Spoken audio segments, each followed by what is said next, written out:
Taxa de juros, obviamente, esse tema também seria abordado na entrevista e foi. Lula voltou a criticar a atual taxa básica de juros de 13,75% ao ano. Disse que o Brasil não pode ficar refém de um único homem, o presidente do Banco Central, Roberto Campos Neto. Para o presidente, a queda da Selic é fundamental para que a economia volte a crescer. O senhor venceu o debate dos juros, porque hoje um monte de gente que dizia que a política é essa mesma, dizendo não dá mais, o varejo está quebrando, o crédito está secando e é preciso rever política de juros. Não é? Eu quero saber, intelectualmente o senhor venceu o debate, agora o senhor apanhou, que foi uma beleza, né? Em todo canto. Por que foi o senhor a levantar a questão? Na verdade eu apanhei da Faria Lima. Porque a Faria Lima ganha muito com juros altos.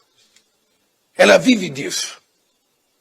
Agora, é o seguinte, Agora, veja, qual é a explicação? Qual é a explicação de você ter juros de 3,75 num país em que a economia não está crescendo? Num país em que a economia não está crescendo, saiu o PIB do último trimestre negativo, ou seja, portanto, a economia brasileira não cresceu o ano passado. Apesar da fanfarrice do Guedes, não cresceu. Então você tem uma economia que não está crescendo, você tem o desemprego que está em emprego, sabe, informal, com os trabalhadores ganhando pessimamente mal, porque a massa salarial caiu muito. Você não tem crédito, o crédito está escasseando, logo nós poderemos ter uma crise de crédito. E eu queria uma explicação apenas por que o juro está atrás de 75. Eu até não ligo muito para essa coisa de Banco Central independente ou não independente, autônomo ou não autônomo. Eu fui presidente 8 anos, o Meirelles foi presidente do Banco Central, e ele tinha autonomia. Ele tinha autonomia, mas tinha responsabilidade. A responsabilidade dele é saber o seguinte, esse país tem uma pessoa que foi eleita para presidir o país. Mesmo assim, essa pessoa não tem autonomia. Eu tenho que prestar contas ao Congresso Nacional. Eu tenho que prestar contas à Câmara, eu tenho que prestar contas ao Senado, eu tenho que prestar contas ao Tribunal de Contas da União e tenho que prestar contas à sociedade brasileira, tenho que prestar contas aos meios de comunicação que vive toda hora cobrando. Ora, por que esse cidadão que não foi eleito para nada, ele acha que ele tem o poder de decidir as coisas e ainda eu vou pensar como é que eu posso ajudar o Brasil?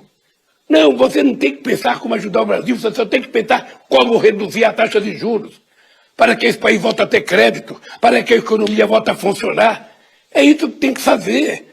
A única coisa que eu acho é o seguinte, esse país não pode ser refém de um único homem. E fez mais críticas a Roberto Campos Neto.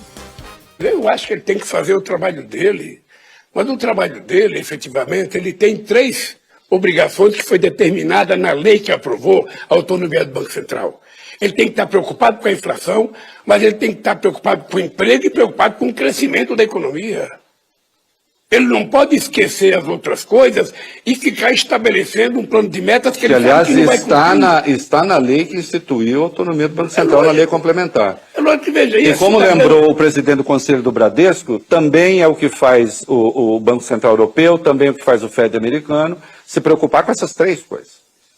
Senão não tem sentido. Né? Então, veja, e é engraçado porque, de repente, as pessoas escrevem o presidente não pode criticar o presidente do Banco Central. Que absurdo! Que absurdo! O presidente da República pode criticar. O que eu não posso é ser leviano e dizer coisas que não sejam verdadeiras. Eu estou dizendo a máxima verdade. Não existe explicação para a taxa de juros ser 13,75. Não existe excesso de consumo, não existe inflação de consumo nesse país, a economia não está crescendo, o povo não está comendo. Então não tem nenhuma razão de juros altos, apenas isso.